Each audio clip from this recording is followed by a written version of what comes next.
All right, so when last I lectured on the colony Virginia, I kind of boiled down the purpose of that venture to one word. What was the purpose of establishing a colony in Virginia? Profit, yeah. Find a way to make money, which they did not do for a very long time. It was disastrous early on. They eventually found that with the cash crop tobacco, right? We have moved north, though, a few years later. Remember, Virginia was established in 1606. We're going to pick up here in 1620 in the region that's still today known as New England. That would include the colony of Plymouth, which was first established there in 1620. Which would later become a part of the colony that's established 10 years after that in Massachusetts. The Pilgrims and the Puritans. The motivations here are a little bit different, at least early on. The motivations of the first waves of Pilgrims and Puritans are, at their core, religious motivations. As we'll see, there's some irony associated, though, with looking back, as we like to do in our popular history, and saying to ourselves, well, you know, they came over here for religious freedom. Well, yes and no.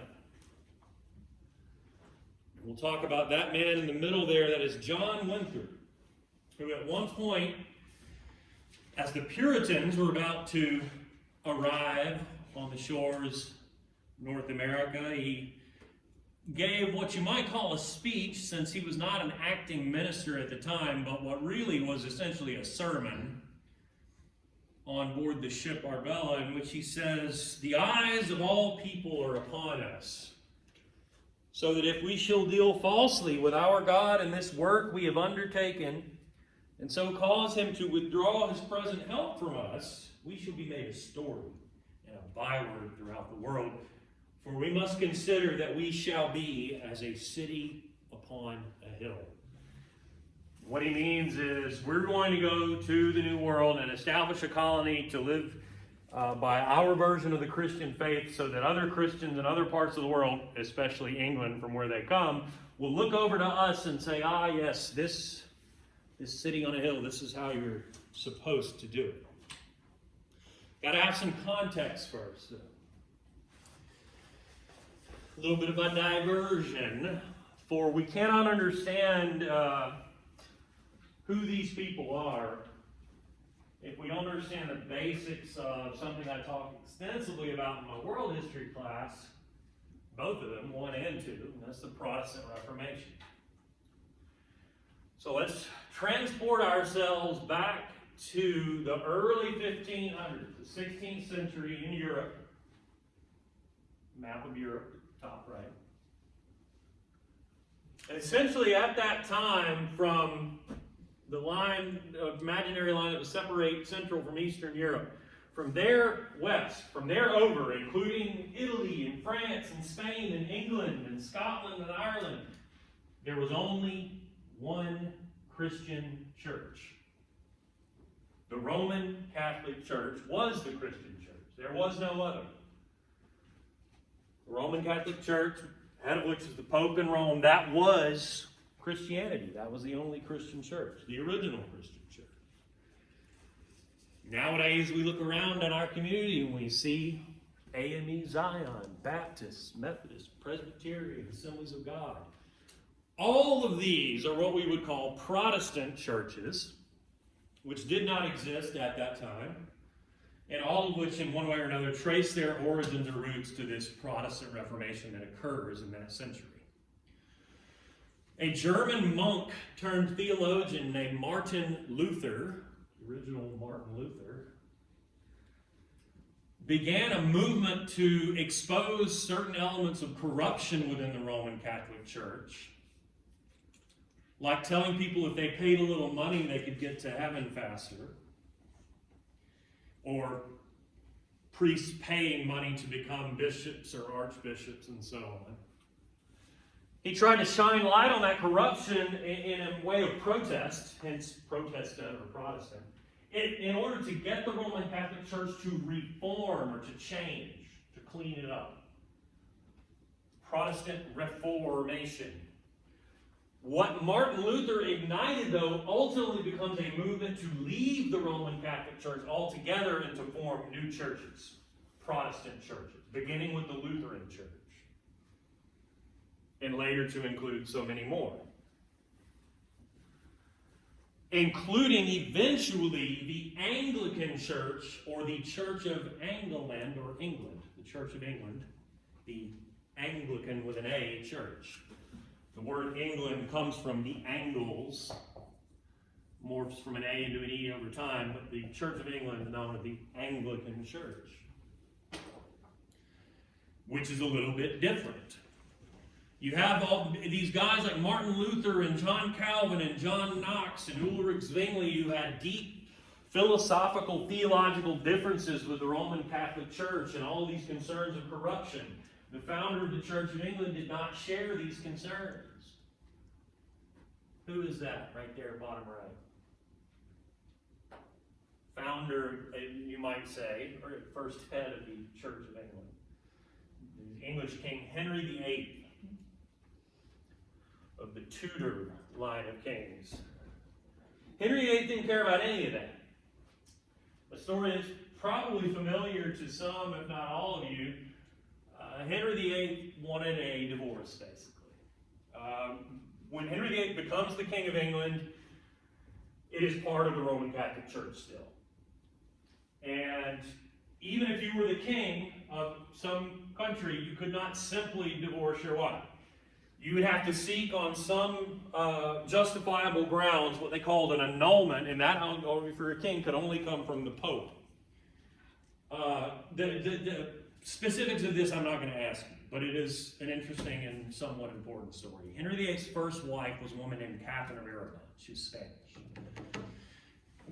They had a daughter, and Henry VIII was obsessed with the idea that he needed a son. He wanted a male heir to become king when he was gone, which is deeply ironic looking back because he had not one but two daughters that go on to become these great queens in English history, one of which was this child here. So he blames his wife, Catherine of Aragon, for giving him a daughter and not a son, and says, well, I want a divorce from this person. There was something else going on, though, and that's that he was having an affair at the same time, and he would have preferred to have married his mistress, a woman named Anne Boleyn. The Pope sees through all of this and refuses to give him the annulment, and Henry VIII says, well, to hell with you then. We will separate from the Roman Catholic Church. We'll have a Church of England, and I'll be the head of that church. My top religious official in the Roman Catholic Church is going to leave with me, the Archbishop of Canterbury, and he'll be that religious official. I'll be, the king and over all the church, and we won't have anything to do with the Pope in Rome anymore. This is the key point. For all the Protestant churches and the founders of those churches, this is the only one whose origins don't have anything to do with corruption or theology. It was just a political, personal beef that Henry VIII had with the Pope. The upshot of that is that nothing changes. In the Lutheran Church, in the Presbyterian Church, there are meaningful changes to the things that they believe, the way they practice their faith, the way they have church services. None of that changes in the Church of England. In other words, it remains identical to the Roman Catholic Church in everything except who's in charge. Does that make sense? So, here's the key point. Ask yourself, if throughout Europe there was this fervor for reform that caused so many new churches to form and real changes to be made in all of those except this one, doesn't it then stand to reason that there would be people who would then call for reform within the Church of England? People that say, hey, shouldn't we make some of these same changes that other Protestant churches have made? We're really just going to change our name and who's in charge and keep doing all the same shit that the Catholic Church was doing before? So there emerges then a movement to purify the Church of England, another word for reforming it. These people that lead this movement are known as the Puritans. That makes sense? So I want to get back to Henry VIII, and as many of you know, he doesn't just get that one divorce and get married a second time. He does it several more times. And I promise it's important. It's not just, sort of palace intrigue. for its own sake. And again, I won't ask you the absolute particulars of this, but anybody know who that first daughter was or who she goes on to be? Mary? Yes. The daughter he has with Catherine of Aragon, she takes back to Spain, which as I say we will see, we won't talk much about that in here, but in my word we will. Spain kind of remains like the most staunchly Catholic country of all. Never a real Protestant movement there. So she's raised up as a good little Catholic girl.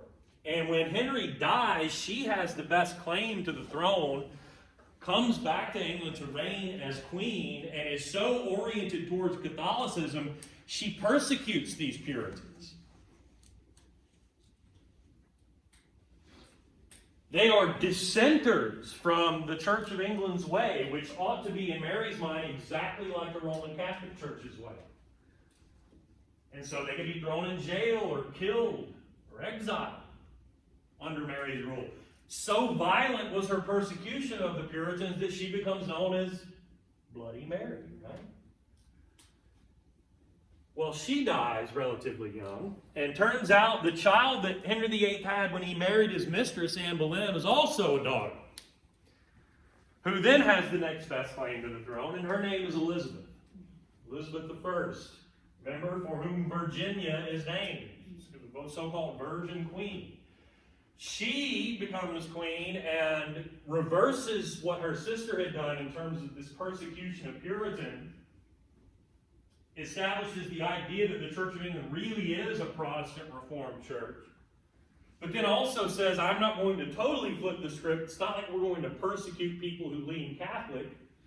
We'll just have this compromise. The Elizabethan compromise. Well, as the Virgin Queen, then she dies without an heir, and the next best claim to the throne then falls to not any of Henry VIII's subsequent children with any of his, however many wives it was. How many does he have in total? It was 8, something like that. Something like that, yeah, quite a few. A couple of them, including Anne Boleyn, get beheaded because they cheated on him. It's a mess. But point being, the line shifts, and the King of Scotland becomes also the King of England. He, turns out, is super Catholic, leaning like Mary had been, and thus we get back to the persecution of Puritans. England at this point, here's the upshot at this point. England is hurtling towards a civil war between people who lean Catholic associated with the king and between these Puritans who by that time had come to dominate Parliament, or England's legislative body. Some people then prepare for that civil war in the 17th century, 1600s, and others get the hell out. We are here today concerned with the people that decide to get the hell out. Does that make sense? The dissenters, the Puritan-type people, including first the Pilgrims, who decide that in order to freely exercise their Protestant Reformed version of the Christian faith, their best course of action would be to leave England entirely for somewhere else. You with me on all that? All that clear? Okay. So here we are, the Pilgrims, the sort of first Puritans, a subset, if you will, a more specific little group of Puritan-type reformers, Pilgrims, who we will see as distinct from the larger group of Puritans who migrated in 1630 and established Massachusetts. These people beat them there by 10 years and established a colony that they call Plymouth. Their leader is a man you see pictured there, William Bradford. They actually had been granted land in the New World by the parent company of the Virginia Company, known as the London Company. But make no mistake, this is not like a let's go find a way to make big time profit for investors kind of thing. This is we're tired of being persecuted based upon who's the king or the queen, and we'd like to go and separate ourselves, in fact, entirely from the Church of England. This is the big key difference. If I ask you on a quiz or exam, hey, what distinguished the Pilgrims from the larger group of Puritans that came later? Well, this first wave, they are separatists. They no longer want to have anything to do with the Church of England. They are what we call Congregationalists. That is, rather than have a hierarchy of church officials like king and archbishop and bishops and then priests, they want to just have their own little congregations that don't answer to anybody and practice their reformed version of the faith as they see fit. And they come in 1620 and given this grant for land that was supposed to be, now remember it was the London company which oversaw the Virginia company. If this map extended down, they were supposed to be just north of Virginia and Maryland, way the hell down here, and they clearly missed, and ended up here. This is Cape Cod, what's today Massachusetts. But that in purple is the colony of Plymouth that they establish.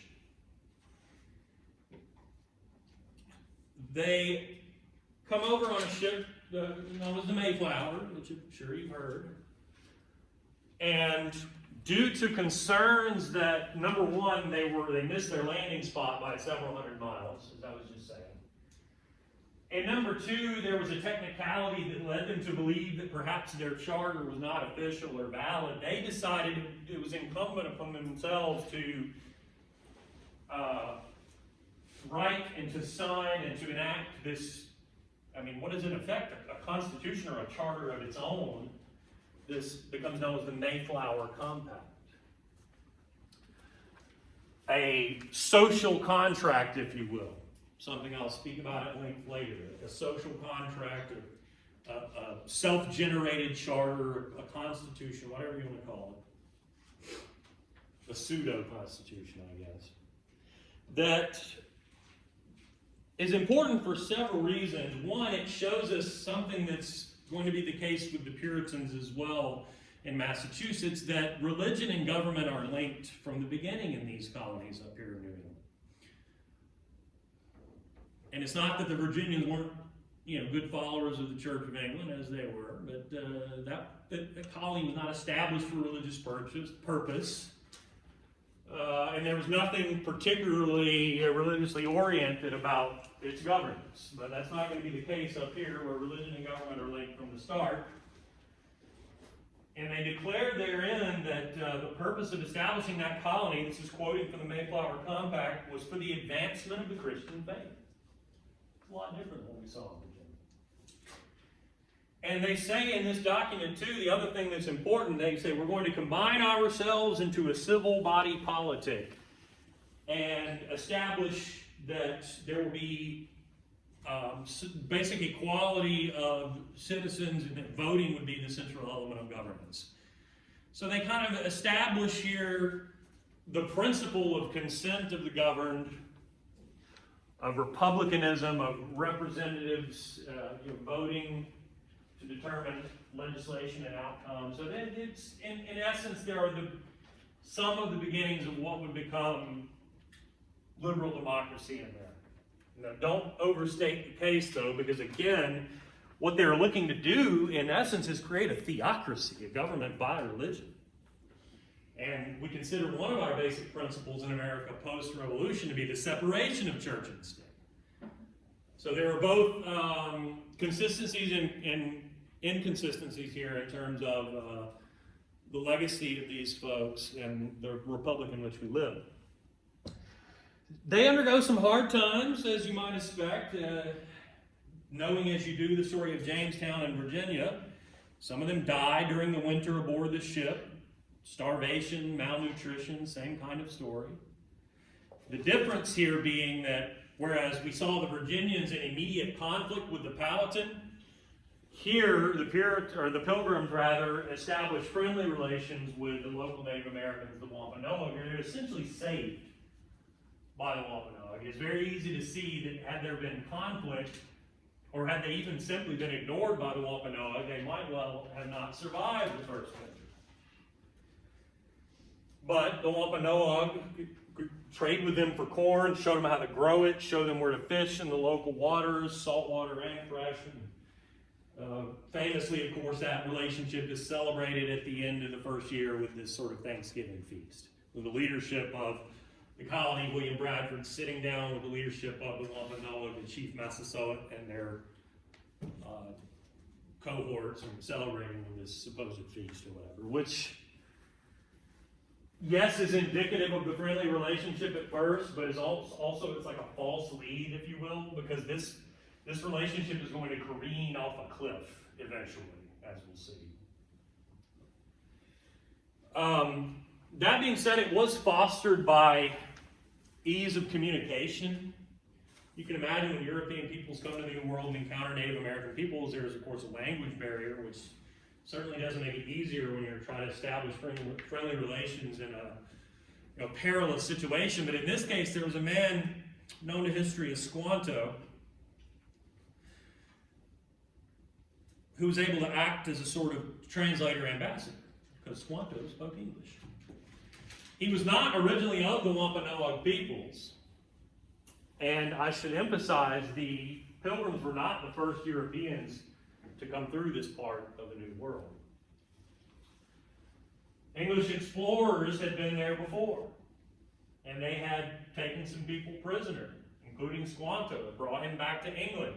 But he eventually, after having spent some time there and learned the English language, obtains his freedom, comes back home to rejoin his people, only to find that they are all gone.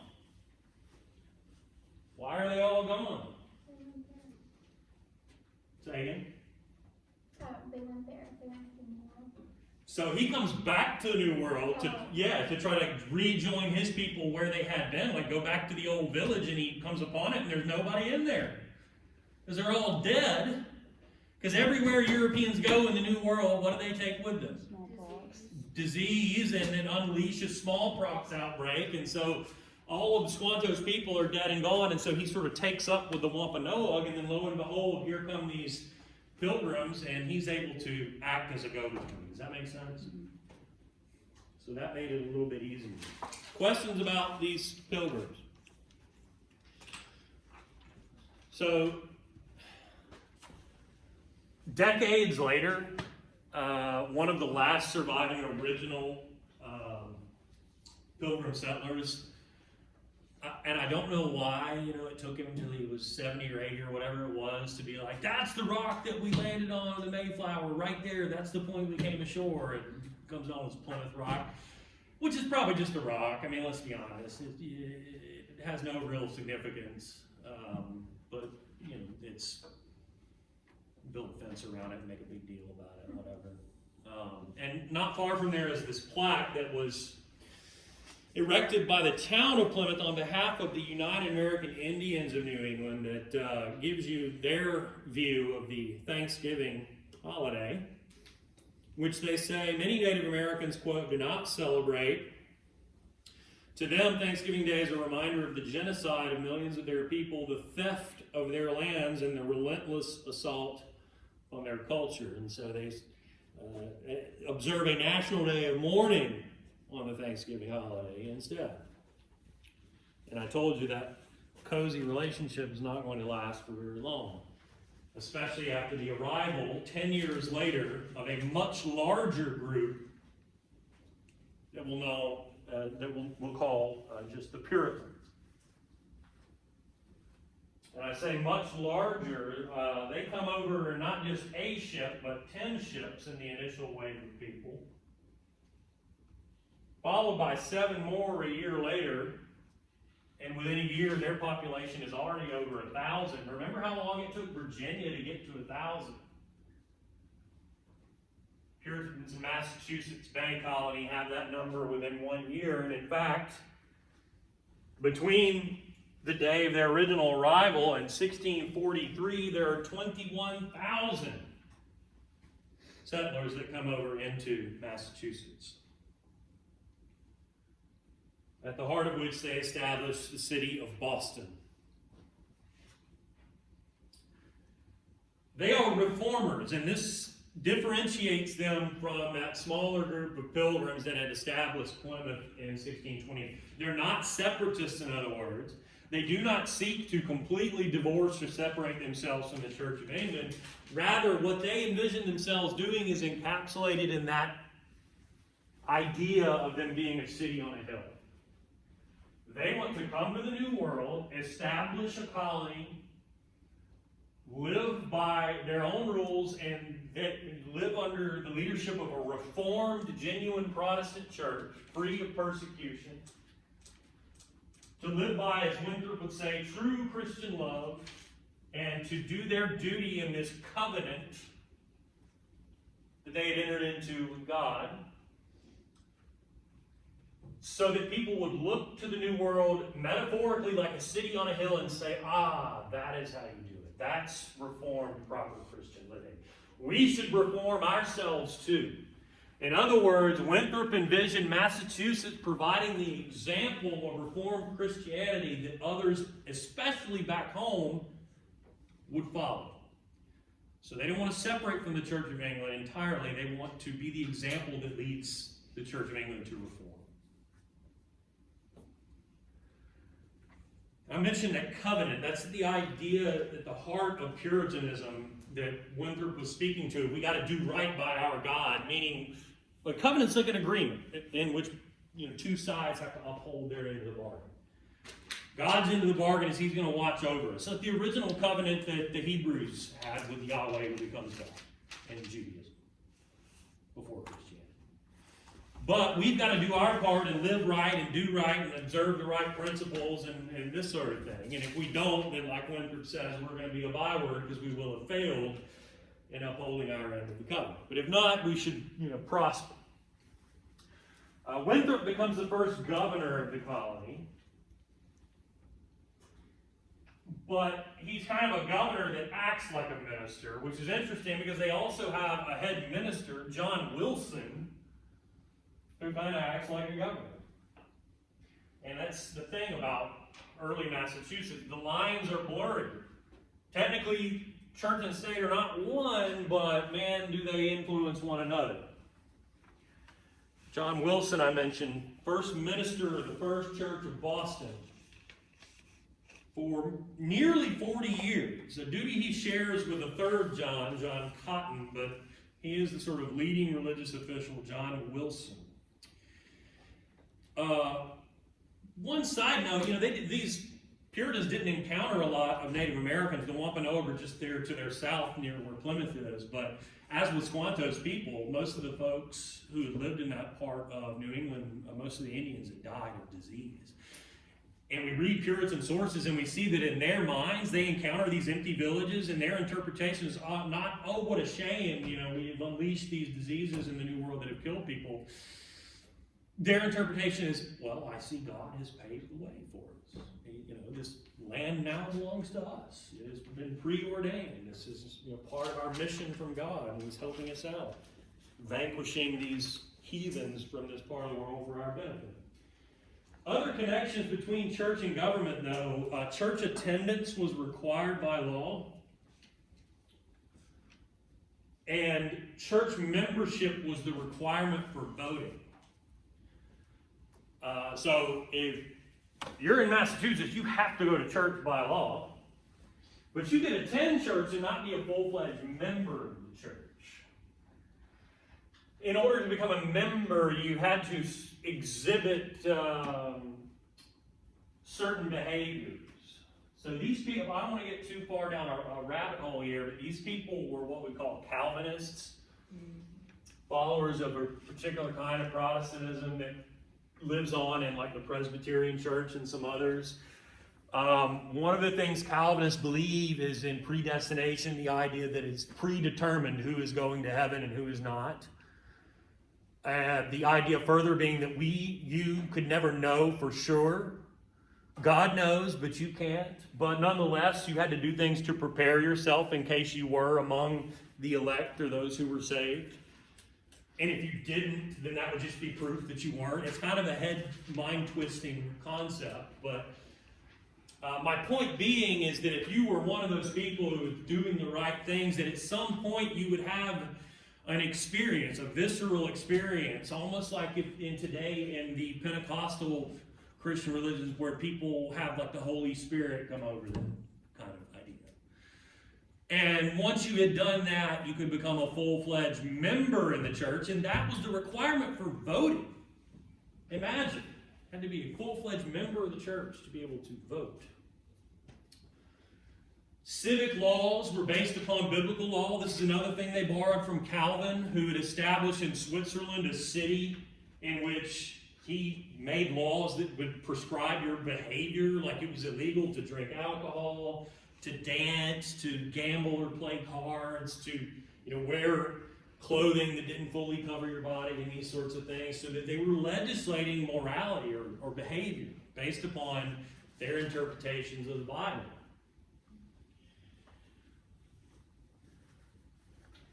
They founded Harvard University, America's oldest, in 1636, with the express purpose of training ministers. And imagine that, America's most venerable institution of higher learning to this day, which is wholly secular now, wholly with a W-H, not wholly, H-O-L-Y, but that's my point, is totally secular now. Originally, Harvard University was given the express mission of training ministers of the Puritan Church. And ministers were presidents of Harvard until 1700. Winthrop himself, though, was the embodiment of the central irony of this colony. He was a despotic man. He was, above all, an intolerant man. He had zero tolerance for dissent of his particular views, as we'll see with his episode with a woman named Anne Hutchinson. Under Winthrop's leadership, and by proxy John Wilson and John Cotton, in Massachusetts, if you were a follower of the Society of Friends, a religious order, followers of whom are known as Quakers, you are not welcome. In fact, they're, as we'll see at a certain point, just start executing Quakers if they won't leave. If you were a follower of a very young Christian Protestant movement known as the Baptists, you were not welcome in Puritan Massachusetts. If you were Catholic, you weren't welcome in Massachusetts. In fact, as we'll see, even if you were Puritan and a full-fledged member of the church, but you had different ideas that diverged even slightly from those of Winthrop and Wilson and Cotton, then you were not welcome in Massachusetts, to the point that you could be banished. Winthrop and these others among the Puritan leadership demanded, in other words, absolute conformity to their way. They are highly intolerant of any difference.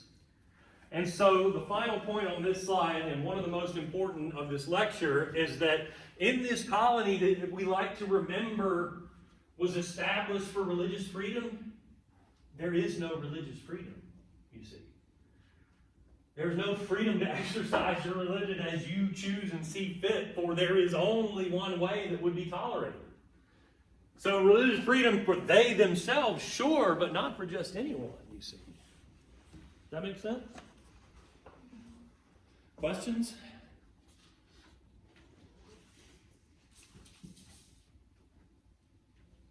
See what we missed, anything? So in terms of who's making the trip here, this looks a lot different than Virginia. For the reasons that should be obvious now in terms of the purpose of this colony and its mission, but even beyond that, remember what I said about the first waves of settlers to Virginia? What it looked like demographically? What was it? Single men mostly. Wealthy, aristocratic second and third born sons, craftsmen, artisan, some servant people, eventually indentured servants like Richard Fredhorn.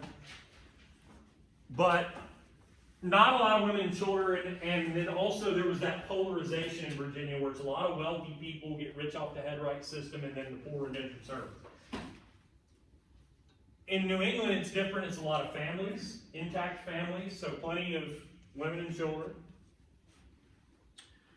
And these people are what we would nowadays more or less call middle class. So they're not super wealthy, but they're also not poor. In other words, most of these families could pay for the trip, and so you don't have a ton of indentured servants coming into Massachusetts and Plymouth. That makes sense? In terms of society and economy, it's It's a lot of small family farms. The way that settlement proceeds beyond the city of Boston, the capital, is they would establish a small town like Salem. The first thing they would establish in that town is a church. And the local church would be in charge of plotting out land for individual families. And they would use that small plot of land to farm subsistence agriculture. That is, mostly growing what they needed to survive. And there's not a ton of surplus crop production that they would then turn around and sell. Certainly at this early stage, they're not producing like cash crops for exports or even raw materials for export, back to England or to Europe. Eventually,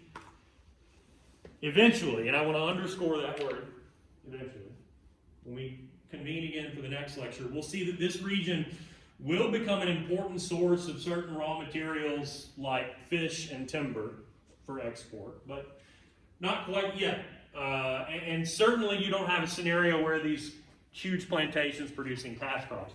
One time early on teaching this class, I had a student ask, well, why not?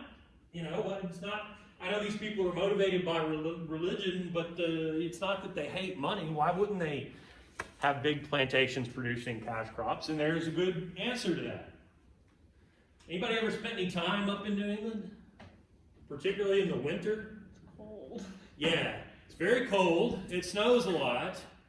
And the soil's no good for, the climate would not be conducive, nor would the soil be conducive to producing any of the major cash crops of the day like tobacco or rice or sugar. So even had they, hatched the idea for the purpose of the church to grow and export cash crops, it would not have been feasible. And eventually what they do contribute economically are raw materials, again in the form of timber and fish. Questions about that or anything else? I was trying to turn this computer on and project the same slides over here, but doesn't work. So, with due apologies all around. This whole idea of a city on a hill,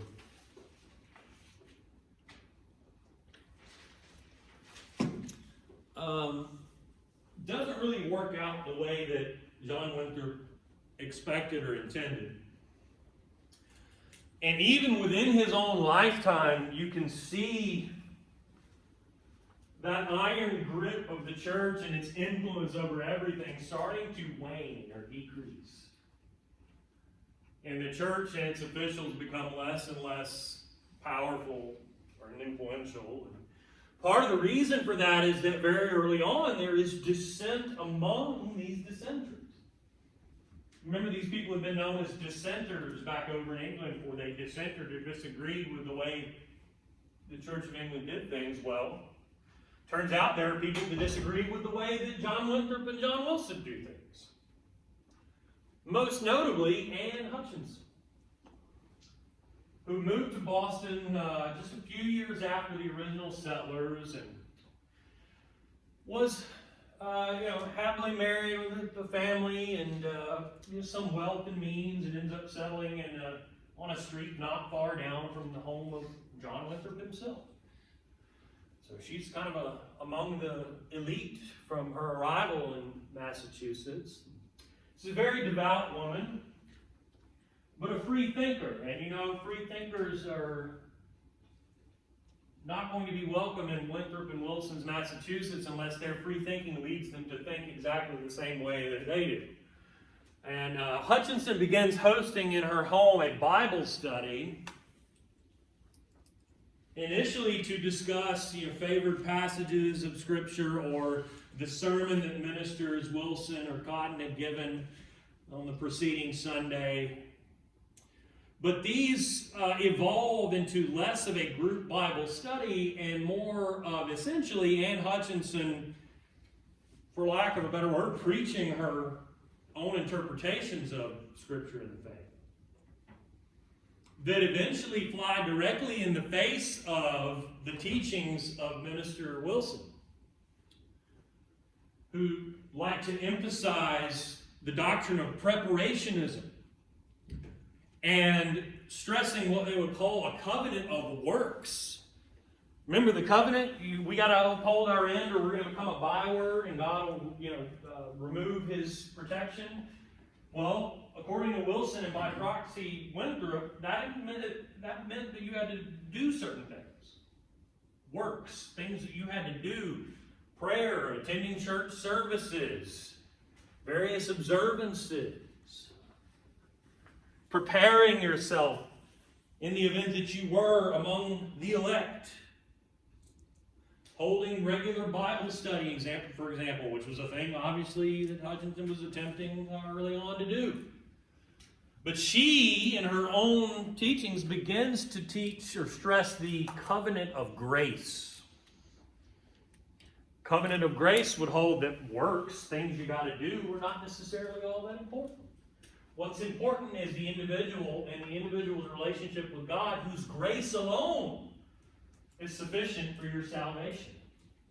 This was seen as a return to the original teachings of Martin Luther himself, the father of Puritanism, who was chiefly concerned with the idea of justification by faith alone and disregarding this emphasis on works or things that the church says you got to do. And as with Luther, this is a threat to church officials, because you're saying what they're telling you is not all that important. What's really important is what's in that Bible and what's in your heart.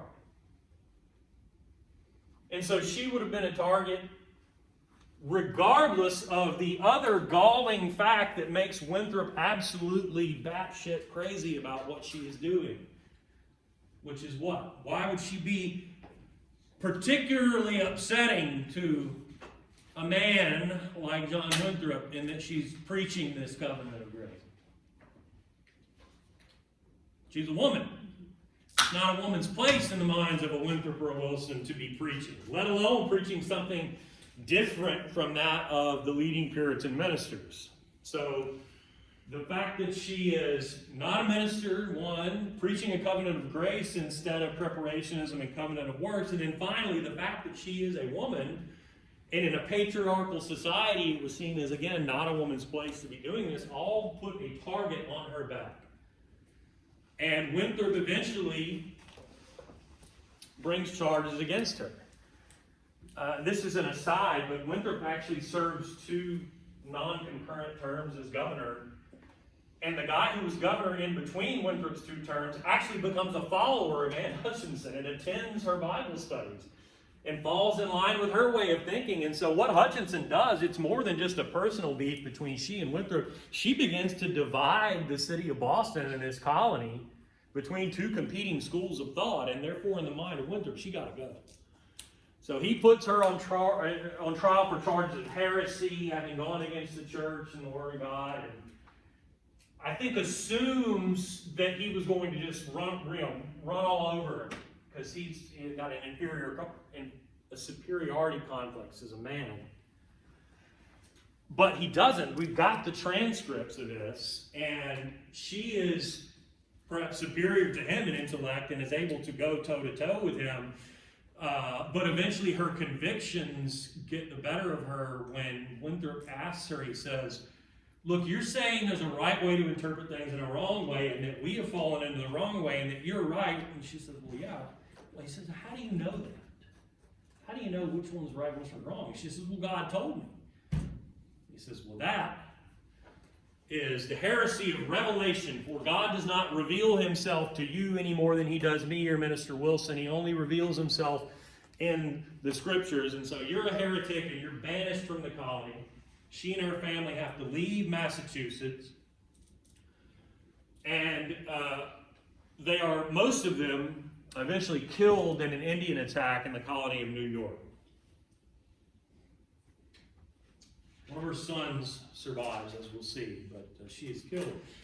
She's a deeply important figure, though, not just because she shows you the irony of the colony, this incredible intolerance, and also the idea that this city on a hill thing is a pipe dream, but 2, theologically, she's 100 years ahead of her time in trying to resurrect that core tenet of Lutheran theology and this stressing an individual's relationship with God and disavowing this covenant of works. Roger Williams, less of a theologian, but still a challenge to John Winthrop. Roger Williams begins to suggest things like building a little bit more of a barrier between church and state, eliminating the church membership requirement for voting, opening up voting to more of the people of the colony, perhaps backing off on this legal requirement of church membership, and so on.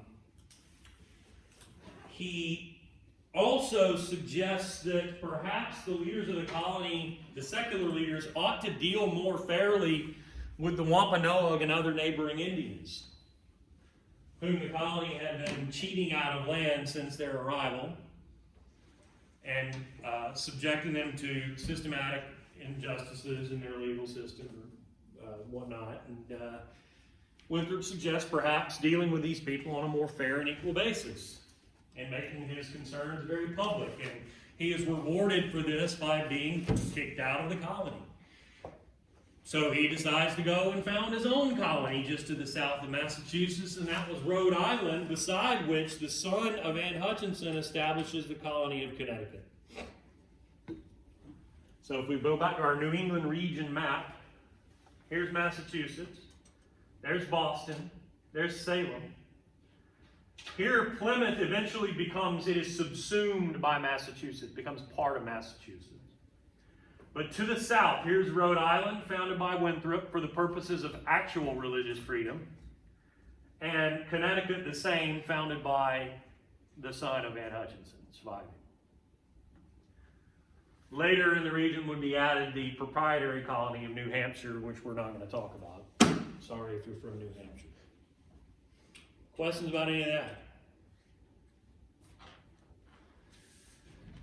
One thing I don't have on the bullet point list there, and I've been meaning to update this PowerPoint, I apologize, this is the old one. The Quaker executions.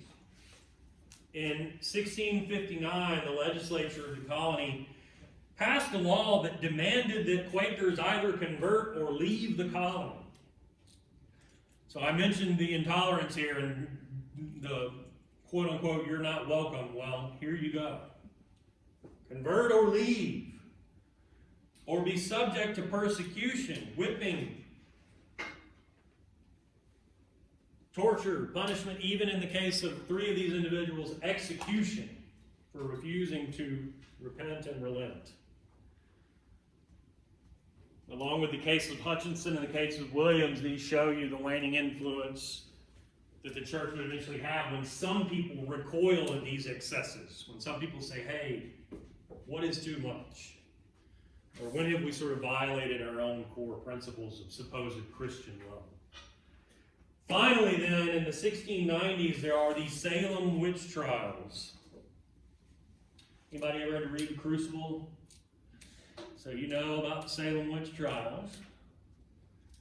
And the idea that people back then believed in the supernatural origins of evil, and that these were manifestations of the work of Satan on earth, whose agents were witches that were sort of doing his bidding in the world. And what they did in practical reality is anytime there was something they could not readily explain, the jump to assumption is, well, that must have been witchcraft. Got to be the result of witchcraft or a witch. And when you have that kind of fear, that can be exploited. And exploited with falsehoods, as was the case here. You have a group of young girls who start acting crazy. And when they're approached about why it is they're acting crazy, they're able to say, well, so-and-so bewitched me, that person is a witch. People are scared that that might be true, might even be inclined to believe that, because they're afraid about what's happening with these young people.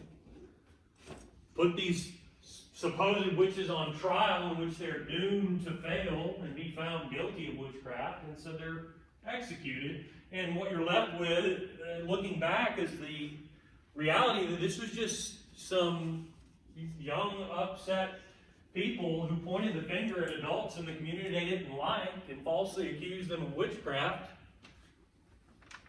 And those people end up getting executed because people are in an absolute panic about the possibility of the spread of witchcraft within the colony. This is not that this thing had never happened before, either in Massachusetts or back home in Europe, which had seen a wave of witchcraft mania around the same time. But consider this. Up to that point, between 1630 when the colony was founded and that point in the 1690s, 12 people had been executed for witchcraft over the course of 60 some odd years. Just 12. I know that's not nothing, but in and around Salem, in the 2 years of this wave of hysteria is the word for it, 20 people were executed in the span of just this year and a half or so. So a dramatic uptick in accusations of and executions for witchcraft in this period, which kind of marked the sort of sad end point of the Puritan regime in New England. It's almost like one of those things where you look around you and you think, my God, look what it's come to. But then you step back and look at the broader picture and you think, you know what, it was always going to end this way. It was always going to end this way with us executing 20 people in the span of a year or so for witchcraft. And when we return to New England in the next lecture and kind of integrate it with the other of these 13 colonies, we aren't going to talk much about the Puritan Church.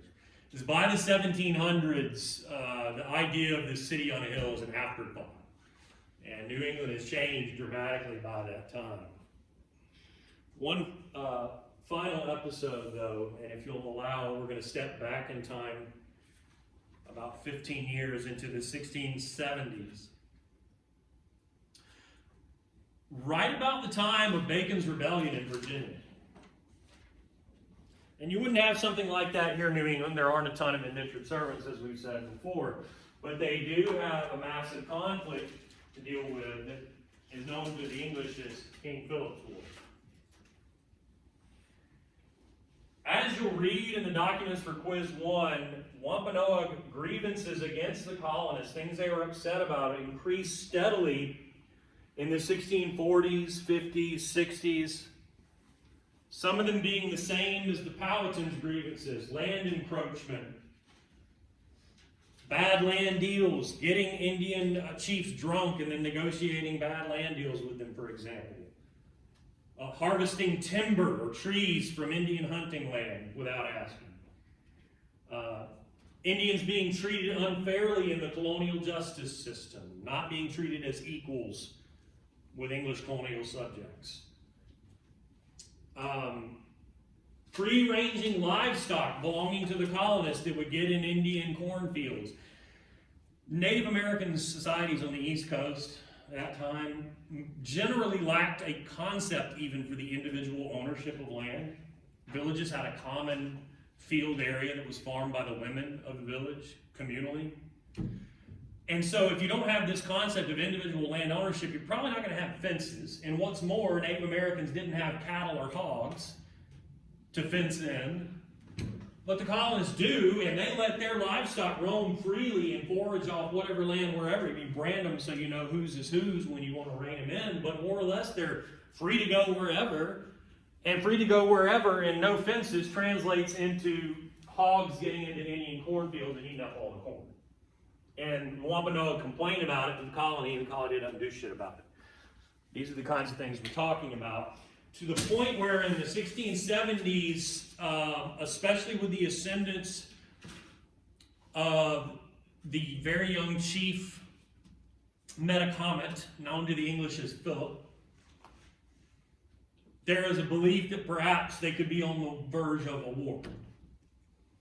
And in a sort of self-fulfilling prophecy, the colony demands that King Philip turn over to the colonial authorities guns that had been traded to the Wampanoag in the preceding years, which of course Philip refuses to do, leading to an increase in tensions, an outbreak of a few skirmishes, the false assumption on the part of the Massachusetts authorities that Philip was orchestrating some sort of Opechancanough-style all-out attack, which then justifies them in engaging in their own all-out assault against not only the Wampanoag, but the Narragansetts down to the south who didn't have anything to do with anything. The upshot is that the entire region is engulfed in an all-out war between the colonists and the Indians. King Philip's War, which lasts a couple of years and results in the death of thousands of people on both sides, and which also accelerates the determination back over in London for a royal takeover of this colony, similar to what you saw early on in Virginia.